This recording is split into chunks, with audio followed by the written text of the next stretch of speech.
Hello, everybody. I hope your New Year's was fantastic.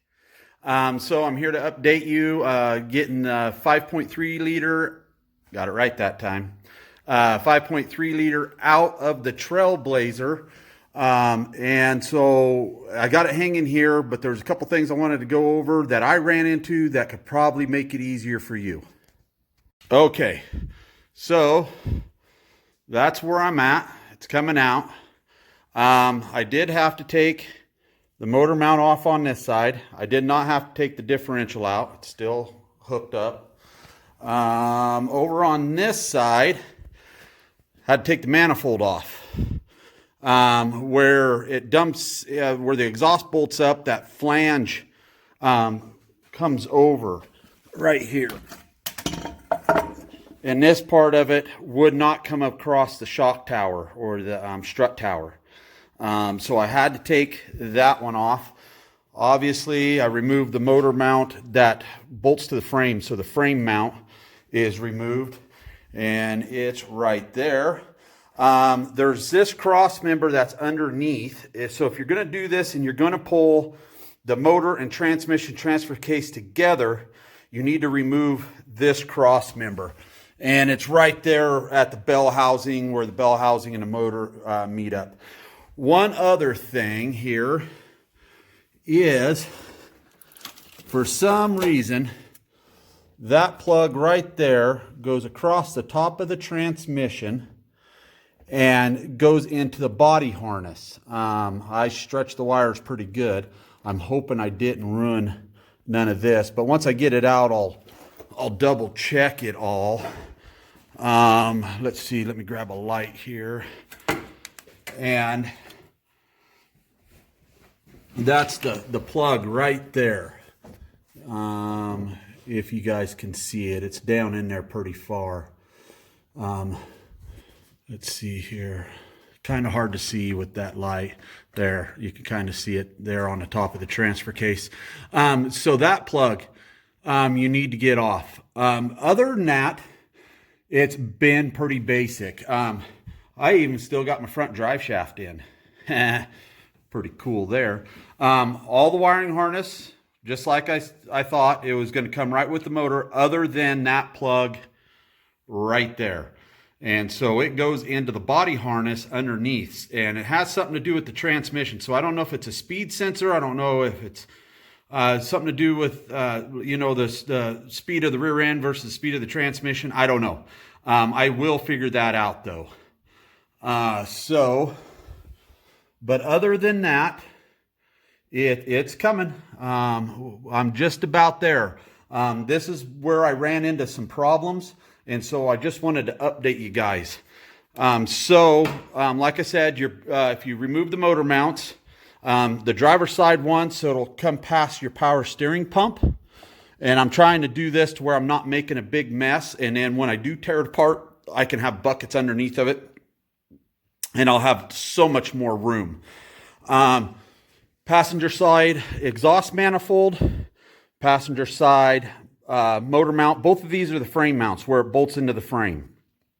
And so you got to go in here. I should have recorded it, but you got to take this off, and this A arm will come up. This control arm will come up. You take your strut bolts out, take your tire off. I found it was easier if I unhooked the tie rod. And then once you get that strut out of the way, you can see the bolt holes that go into the frame mounts there. Right there. There's 3 of them. There's one that is up behind there. Really, it's pretty basic so far. I did break one of my spark plug wires, so. And look at that, pulls right off. Well, I was going to buy some really nice ones anyways, so no big deal. But yeah, just that one harness right there. My fuel lines are completely with the motor right there. I unhooked them right there in front of the tank. You should be able to unhook all the fuel lines.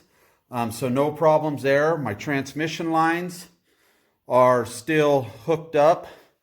They come out and there they are. So just it's very sanitary, guys. I've probably been working on getting this motor out, and I'm doing it by myself. I was hoping one of my boys would be here. And I just go real slow. I jack a little bit. I've had to use a floor jack on the transfer case. I got my chain there that's holding the majority of the weight. I got a couple ratchet straps that'll pull. I can lift the front of the motor, drop the front of the motor with them. So yeah, I just about got it. I'll update you guys here in a little bit, and thank you for watching.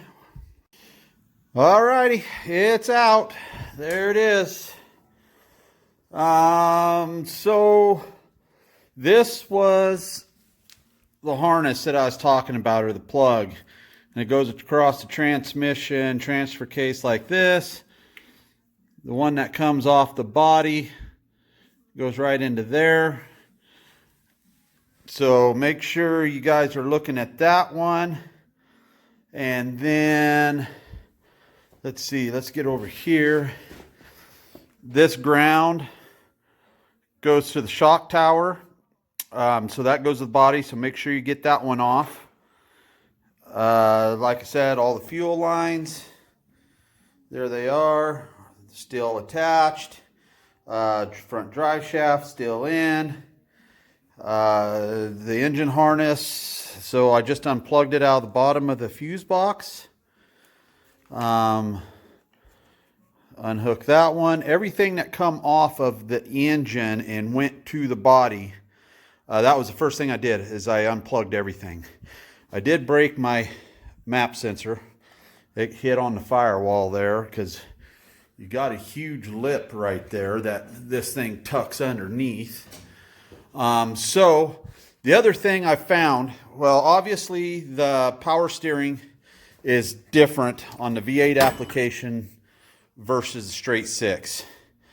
And so there, I'm going to have to take all these lines off and put them in. I'll do that before the motor goes back in. The other thing is the ABS pump, which you can't see, but it mounts clear back by the fuel tank on a V8 application, and I believe that's because of the exhaust. And if you can see right there, there's the ABS on a straight 6 or the 4.2 application. And so I'm going to have to do some looking at that and see what I got to do there. I might have to move this one back. If so, no big deal, because I got all the brake lines and everything on this one to do that. And so I'll keep you guys updated on that for sure. So yeah, I don't... Other than the power steering pump, which this is the one on a 4.2 liter, it's on the passenger side. The one on a V8 application is on the driver's side. And then I'm going to have to look at that ABS stuff. And I'm almost certain that I'm going to have to move it back, because I'm pretty sure the exhaust is right in the way.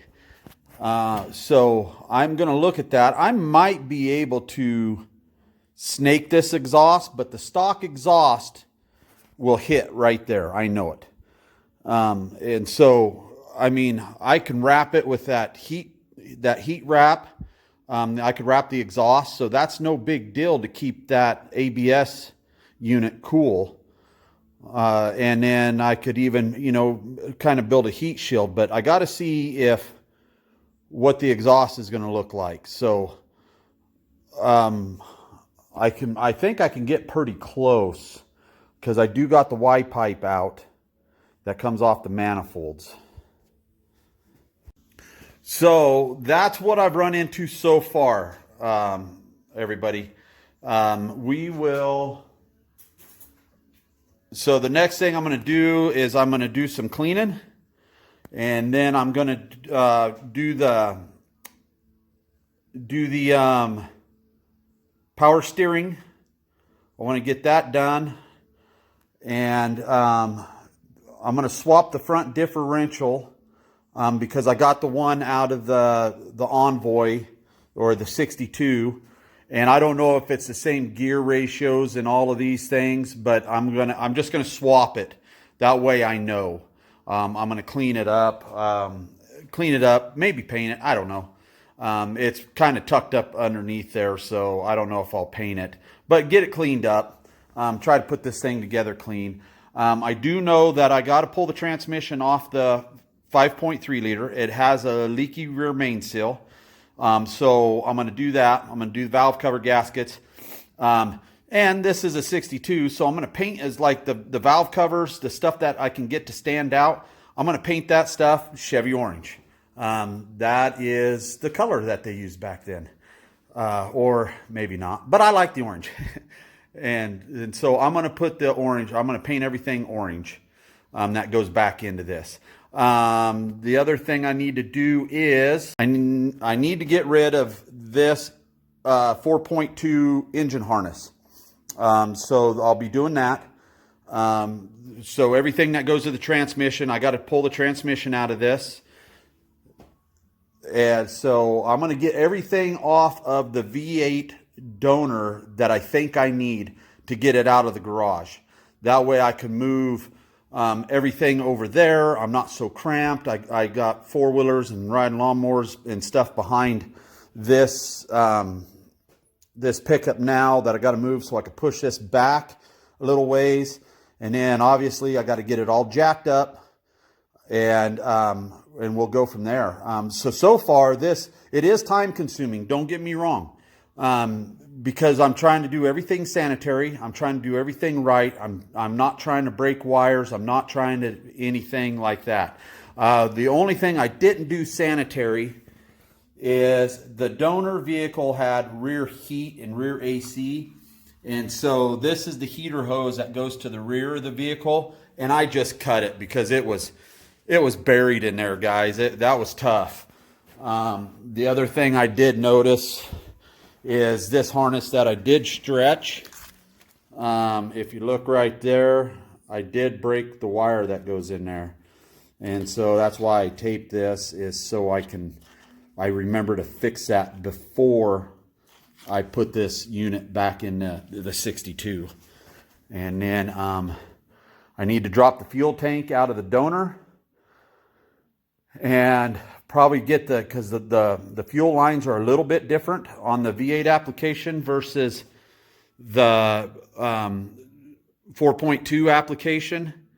And so I want to pull the fuel pump out of the V8 application. I want to use it in this too, just in case there is some differences. I don't know if there is or not, but the Trailblazer that we put the 4.2 in, the fuel pump went out, and so we took the fuel pump out of this one anyways, and so I need the fuel pump. And so hopefully all that stuff matches up. And so this is doing it on a budget, guys. So I'm going to try to use everything off the V8 application that I'm seeing so far. I'm going to try to use all the differences on the Envoy. If you guys notice, this is one of the longer ones. And so I believe it's like the wheelbase is like 20 inches longer than the one that I did the C10 project out of. So there is some differences, but I don't think it's anything that we can't handle. I think everything here, I think we can use all the stuff off of this one, and I think we can handle it. I think we can do it. But I will keep you guys updated. Thanks for watching, and let me know what you think.